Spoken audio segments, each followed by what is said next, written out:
नैतिक शिक्षा भाग 2 पुस्तक पंडित श्री राम शर्मा आचार्य द्वारा लिखित ऑडियो 40 ज्ञान योग, कर्म योग, भक्ति योग की साधना। आत्मा और परमात्मा को जोड़ देने वाली प्रक्रिया का नाम योग है।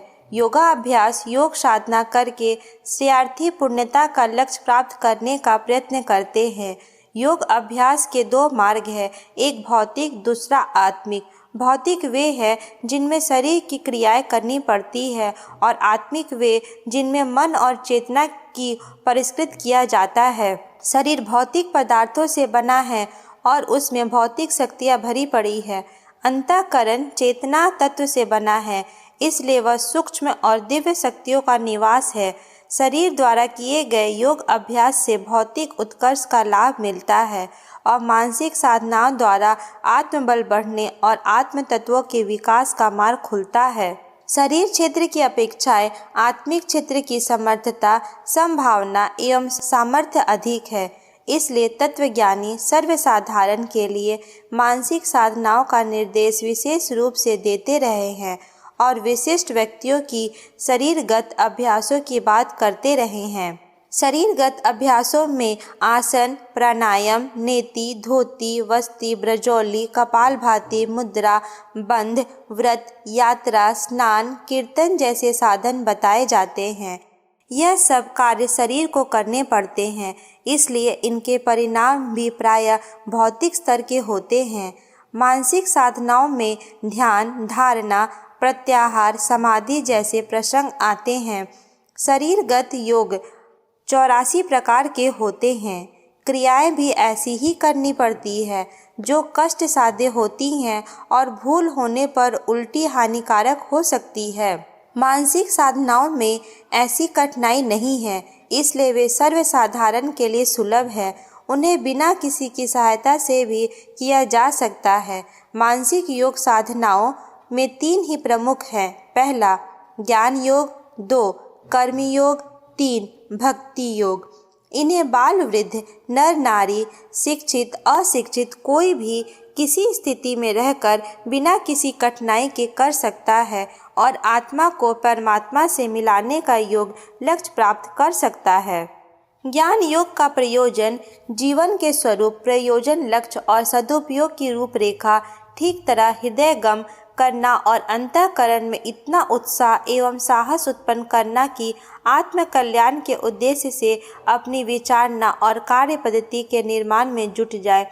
इसके लिए हमको बार बार आत्मचिंतन करना चाहिए और अपनी वर्तमान स्थिति पर विचार करना चाहिए। यह भी विचारना चाहिए कि बोलने, सोचने, पढ़ने की उपार्जन, गृहस्थ शिक्षा, चिकित्सा, वाहन, मनोरंजन आदि की जो सुविधाएं किसी भी प्राणी को नहीं मिली, केवल मनुष्य को ही भगवान ने क्यों दी? यदि अकारण दी होती तो वह पक्षपाती कहलाता और समस्त जीव जंतु परमात्मा से शिकायत करते कि अकेले मनुष्य को ही वे लाभ क्यों दिए। इस प्रश्न का उत्तर एक ही है कि परमात्मा ने मनुष्य को अपने प्रतिनिधि एवं सहयोगी के रूप में इसलिए सृजा कि वह उसके संसार को अधिक सुंदर, सुव्यवस्थित, सुगंधित, समुन्नत बनाने में उसका हाथ बटाए। यदि अतिरिक्त सुविधाएं मनुष्य को प्राप्त है तो वे उसी महान उद्देश्य को पूरा कर सकने के साधन मात्र है। इनको तृष्णा, वासना की पूर्ति में नहीं वरन निर्वाह मात्र के लिए आवश्यक न्यूनतम उपभोग करके अपने भौतिक और आत्मिक साधनों को विराट ब्रह्म के लिए, विश्व मानव के लिए नियोजित करना चाहिए। यह सच्चाई जितनी स्पष्ट होने लगे और अंतःकरण इस प्रयोजन में रस लेने लगे, तभी समझना चाहिए कि आत्मबोध हुआ, अज्ञान का आवरण हटा, माया के बंधन कटे और मन के प्रभाव का आलोक अंतःकरण में फैला। ज्ञान का उद्देश्य इसी विचारना को इस स्तर तक जानना है कि इसकी पूर्ति के लिए अंतःकरण बेचैन हो उठे। सूफी संत बीबी राबिया जिन दिनों अपनी ईश्वर भक्ति के लिए विख्यात थी, उन्हीं दिनों इबलीस नामक प्रबल नास्तिक भी हुआ जो दिन रात राबिया की बुराई किया करता। एक दिन बीबी राबिया से एक व्यक्ति ने कहा, इबलीस तो आपकी दिन रात बुराई करता है, आप क्यों नहीं करती? इस पर राबिया ने उत्तर दिया, वह भी तो उसी भगवान का पुत्र है जिसकी मैं हूँ। अपने भाई की बुराई मैं कैसे करूँ? इब्लिस को इसका पता चला तो राबिया के चरणों में नतमस्तक हो गया। ज्ञान योग का प्रकाश जब अंतःकरण में आता है तब व्यक्ति को यह भान होता है कि उसे पेट और प्रजनन की तृष्णा, वासना जैसे पशु प्रयोजनों के लिए मानव जीवन जैसी बहुल विभूति को नष्ट न कर डालना चाहिए, वरन अपनी आंतरिक एवं बाहरी गतिविधि का धारण इस प्रकार करना चाहिए जिससे ईश्वर की इच्छा को पूर्ण करने और उपलब्धियों को अभिष्ट उद्देश्य में लगाने का सुयोग्य बन पड़े। इस विचारणा को चिंतन और मनन द्वारा, स्वाध्याय और सत्संग द्वारा प्रबल सक्रिय बनाना ही ज्ञान योग है। खलीफा उमर नमाज पढ़कर खड़े हुए तो उन्हें एक फरिश्ता दिखाई दिया। उसके हाथ में एक छोटी सी पुस्तक थी। खलीफा ने पूछा, इस पुस्तक में क्या लिखा है? फरिश्ते ने कहा, उनके नाम जो भगवान की भक्ति किया करते हैं। उमर ने पूछा, इसमें मेरा भी नाम है क्या? फरिश्ते ने सारी पुस्तक पलट डाली, उसमें उमर का नाम नहीं निकला। उमर दुखी खड़े थे। तभी दूसरा फरिश्ता आया, उसके हाथ में भी एक पुस्तक थी। उमर ने पूछा, इसमें क्या लिखा है? फरिश्ता बोला, उनके नाम जिनका जप खुदा स्वयं करता है। उमर ने आश्चर्यचकित होकर पूछा, क्या दुनिया में ऐसे लोग हैं जिनकी भगवान उपासना करते हैं? फरिश्ते ने कहा, हाँ, जो संसार की सेवा में लगे रहते हैं उनकी इबादत भगवान स्वयं करता है। यह कहकर फरिश्ता अपनी किताब वहीं छोड़कर गायब हो गया। उमर ने पुस्तक उठाकर देखी तो उसमें पहला नाम उन्हीं का था। ज्ञान योग का व्यवहारिक रूप अगला कदम कर्म योग है। कर्तव्य की दृष्टि से आदर्श और उद्देश्य के लिए प्रत्येक कार्य करने के लिए अपने को मुस्तैदी के साथ जुटा देना कर्म योग की साधना है। लोभ और मोह के लिए तृष्णा, वासना और अहंकार की पूर्ति के लिए अपने क्रियाकलाप ना हो, वरन उनके पीछे यही भावना काम करे कि हम अपने मानवीय कर्तव्यों में किसी भी कारण राई रत्ती अंतर ना पड़ने देंगे। दूसरे लोग हमारे प्रति अनुचित व्यवहार करें तो उसके समाधान के अन्य उपाय किए जाएं, पर यह न सोचा जाए कि हम भी उसी स्तर पर उतर आएं और अवांछनीय एवं अनुचित कार्य करने लगे। अपने समस्त कार्य आदर्शवादिता और उत्कृष्टता से ही भरे होने चाहिए। इस संबंध में अपना आत्मा इतनी सुदृढ़ हो कि समस्त संसार में दुर्व्यवहार मिलकर भी उसे विचलित ना कर सके। स्वामी विवेकानंद ने अपनी साधना उपासना छोड़ दी और कलकत्ता में फैले प्लेग के प्रकोप से लोगों को बचाने में जुट गए। एक भाई ने पूछा, महाराज, आपकी उपासना साधना का क्या हुआ? स्वामी जी ने कहा, भगवान के पुत्र दुखी हों और मैं उनका नाम जप रहा हूँ, क्या तुम इसे ही उपासना समझते हो? पैसे की कमी के कारण जब वे रामकृष्ण के आश्रम की जमीन बेचने को तैयार हो गए तो फिर एक शिष्य ने पूछा, महाराज, आप गुरु स्मारक बेचेंगे क्या? विवेकानंद ने उत्तर दिया, मठ मंदिरों की स्थापना संसार की भलाई के लिए होती है। यदि उसका उपयोग भले काम में होता है तो इसमें हानि क्या है? कहीं राग, कहीं द्वेष, कहीं रोष, कहीं क्लेश देखकर महर्षि पिप्पलाद का मन सामाजिक जीवन से विरक्त हो गया। वे वन में जाकर योगा अभ्यास करने लगे। एक दिन वे अत्यंत अशांत चित्त बैठे थे, तभी उधर से सारसों का एक जोड़ा निकला।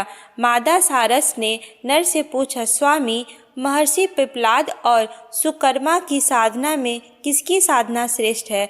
नर ने उत्तर दिया, सुकर्मा की, क्योंकि वह विरक्त होकर भी संसार की सेवा में जुटा हुआ है। भगवान भक्ति से नहीं, कर्तव्य पालन से कहीं अधिक प्रसन्न होते हैं। पिप्पलाद पक्षियों की भाषा जानते थे। वे उठकर सुकर्मा के पास गए तो देखा वह अपने माता पिता की सेवा में तल्लीन है। पिप्पलाद ने सुकर्मा के मन में अद्भुत शांति देखी। उस दिन से उन्होंने सामाजिक कर्तव्यों का निष्ठापूर्वक पालन करना प्रारंभ कर दिया।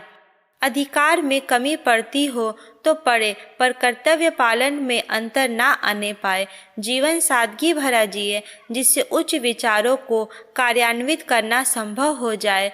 जो जितना महंगा, जितना महत्वाकांक्षी जीवन जिएगा, उसकी आवश्यकताएं उतनी ही बढ़ेगी और उनके दावानल में ही उसकी शुभकामनाएं समाप्त हो जाएंगी। जीवन उद्देश्य की पूर्ति के लिए ना समय बचेगा, ना श्रम, ना मन, ना धन। इसलिए उत्कृष्ट जीवन जीने वाले को सादगी ही वर्ण करनी चाहिए।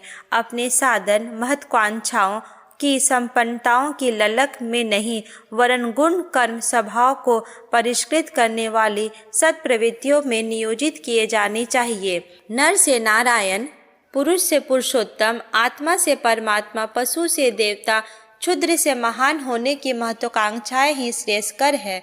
दूरदर्शी दौलत जमा करने, अहंकार पुजवाने और वासना की आग में जल मरने के लिए नहीं जाते, वरन वे ऐसे अनुकरणीय पद चिन्ह छोड़ते हैं जिन पर चलकर असंख्य मनुष्य महानता की दिशा में अग्रसर हो सके। ऐसा आदर्श जीवन बनाना ही कर्मयोग की साधना है। सिखों के चौथे गुरु रामदास के अनेक शिष्य थे। वे सब एक से एक बुद्धिमान और तार्किक थे। अर्जुन देव नाम का एक दूसरा लड़का भी था, जो केवल गुरु के आदेश पालन और उनके प्रति श्रद्धा को ही अपनी सच्ची शिक्षा व संपत्ति मानता था। उसे आश्रम के बर्तन मांजने का काम दिया गया था, इसलिए दूसरे लड़के उसे सदैव ही उपेक्षा की दृष्टि से देखते थे। पर जब एक दिन उत्तराधिकार की बात आई तो गुरु ने यह कहते हुए कि लोक सेवक की सबसे बड़ी योग्यता श्रद्धा और अनुशासन है, उन्होंने अर्जुन देव को ही अपना उत्तराधिकारी नियुक्त किया। अन्य शिष्य यह देखकर आश्चर्यचकित रह गए। स्वर्ग में तरह तरह के सुखोपभोग मिलने पर विद्रुप प्रसन्न नहीं थे। इंद्र उनके पास गए और पूछा, महाराज, यहाँ आपको कुछ त्रुटि दिखाई दे रही है क्या? हाँ देवराज, विद्रुप ने कहा, यहाँ और सब कुछ तो है, पर यहाँ कर्म का अभाव है। बिना कर्म के मुझे स्वर्ग भी पसंद नहीं, इसलिए मुझे तो कर्म लोक धरती पर ही पहुँचा दो, जहाँ लोगों की सेवा का फिर से आनंद ले सको। इंद्र बोले, सच है महाराज, जिसे कर्म से स्वर्ग मिलता है उसे स्वर्ग से भी महान होना चाहिए। भक्ति योग का अर्थ है प्यार का विकास।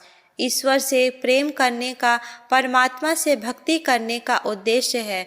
इस विराट ब्रह्म विश्व मानव से प्रेम करना, यह समस्त संसार ही ईश्वर का विराट रूप है। सब में समाई हुई आत्मा का सम्मिलित रूप परमात्मा है।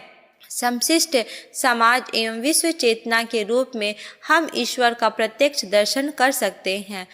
अर्जुन और यशोदा को दिव्य चक्षु देकर भगवान ने अपना वास्तविक विराट रूप इसी प्रकार दिखाया है। हमारे दिव्य चक्षु खुलेंगे तो समस्त संसार ईश्वर का रूप दिखाई देगा और उनके साथ आत्मीयता, सद्भाव, सेवा, उदारता और प्यार भरा व्यवहार करने की जी मचलेगा। वसुदैव कुटुंबकम की भावना जागेगी।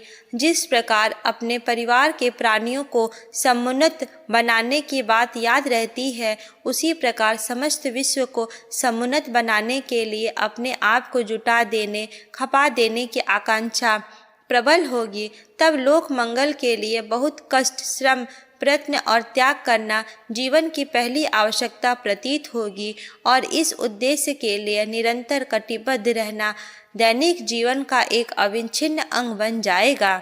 यही भक्ति योग का वास्तविक स्वरूप है। ज्ञान योग, कर्म योग, भक्ति योग की जीवन साधना वस्तुतः अति उच्च कोटि का सर्व सुलभ योग अभ्यास है।